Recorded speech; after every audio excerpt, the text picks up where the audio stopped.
Jay now began to feel he was familiar here. He even tried Mr. Thomas one more time, aiming for friendship, but his smart aleck tendency defeated him.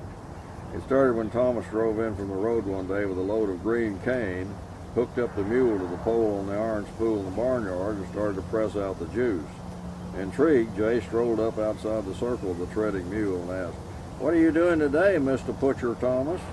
The farmer looked around curiously but kept on feeding thick green stalks into the iron roller, pressing out cane to make some molasses. "Here, you can chew on a piece." He whacked off a joint with his cane knife and tossed it to Jay, who caught it and bit tentatively and then eagerly at it. "This is good. Thanks, Mr. Butcher Thomas." When he greeted the farmer the same way the next day, Thomas gave him a keen look and said, "I understand the Mr. and the Thomas, but I don't much like this butcher business." Jay dropped it. Along with the breathless summer days of real burning heat and humidity, Jay got the doldrums. He didn't even want to go out with Brownie, who was underneath the porch beneath the lattice. Anyway, for the first time, he felt really alone, not shut out like in all those schools where he was always a new kid. He began to slip around to the slat bench on Miss Lizzie's side and lie there during the heat. She always had the radio on if she was alone, which was mostly. He would lie there and listen. Mostly she had it on WSM. Sometimes he was early enough for the Wake Up Hillbilly program, sponsored by the snuff she liked. Groups like the Stamps Baxter Melody Boys, who played and sang like they were gasping for breath or chopping wood. "I got the joy, joy, joy, joy down in my heart. I got the joy, joy." On this one hot Saturday, the heat squiggles were already rising from the fields as he went around to the bench. He could hear Miss Lizzie talking, and she called to Jay to come in.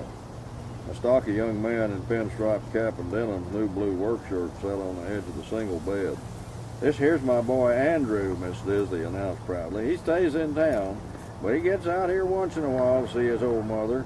I've been telling him about all your roving around looking for out all the fishing spots, Jay." "Howdy, Jay." Andrew suddenly stuck out a work-rough hand without getting up. He gave Jay a humorous look. "Boy, it's hot today. What are you going to do today, Mama?" "Well, I was going to do my usual hair wash for summer, since it's a good hot day, but I'd lots rather visit since you was too busy to come the last 2 weeks. I thought we'd..."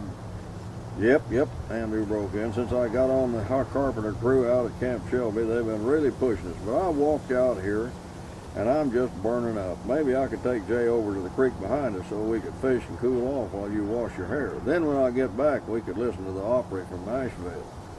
Her gaze darted around, then fastened on him doubtfully. "Well, it hits all right with his folks. You won't be gone long, will you? I haven't seen you. 2 hours, that ought to be enough for a little fishing and cooling off. Come on, Jay, I always carry a hook and line in my pocket. Show you a little new territory." It was okay with Vida, so they skirted the shed with the old car in it and set off toward the timber down the sloping field. Andrew set a fast pace. Jay had to hop and skip to keep up. "How far is it, Andrew?" he gasped when they reached the woods fringe and got on an old raised track. "Andy, just call me Andy. It ain't far at all. We'll be on the rails in a minute, and it's right there." In a minute, the brushy field they walked on reached the railroad, and they hopped onto the rails, turned left, and came to a trestle over the clear little creek. Andy cut down the slope to the bank of a blue pool shaded by trees. He cut a slim switch with his pocket knife, trimmed it, and tied on his linen line. For bait, he started with a striped grasshopper, then let Jay hold the pole while he searched for something better, which turned out to be an unlucky skink lizard. Andy rebaited, and they sat in silence for perhaps 10 minutes with nothing bothering the bait. Then Andy began to shift about restlessly. "Boy, it's hot."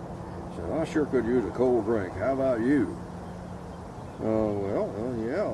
Jay looked around curiously. He wasn't going to drink creek water, was he? "Let's set our line and go get us one. We'll check the pole when we get back." Andy hopped up, grabbed Jay's hand, and they climbed onto the tracks again.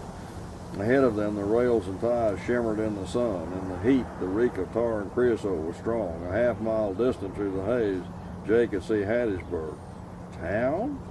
he asked. "Sure," Andy pointed. "There's a place right there, that low building to the left, the dark one." He set off on at his fast clip, Jay hip-hopping behind. The cross ties never matched Jay's stride, and the tar stuck to his tennis shoes. The loose church shoulder wasn't any better. They were sweating it for sure when they hit the first street, a rather graveled area with a dark, low building right ahead against a backdrop of warehouses. Andy headed straight for the door of the low building, opened it like he owned the place, and pulled Jay inside the cool gloom. It was sure welcome. Jay's shirt stuck to him, and his eyes stung from sweat. But instantly, by the smell, he knew where he was. Andy went right to the bar where a pretty dark-haired girl sat smiling at them. She smoothed a real short skirt and slipped off the stool. "We're not really open yet, Andy," she said harshly. "I know it." Andy flashed a smile back. "We've been fishing down the track there and got hot and thirsty." He picked Jay up and set him on a bar stool. "What kind of pop you want, Jay?" Jay felt shy about all this. He wondered how his folks would feel. "I don't have any money." "That's all right, I'm paying."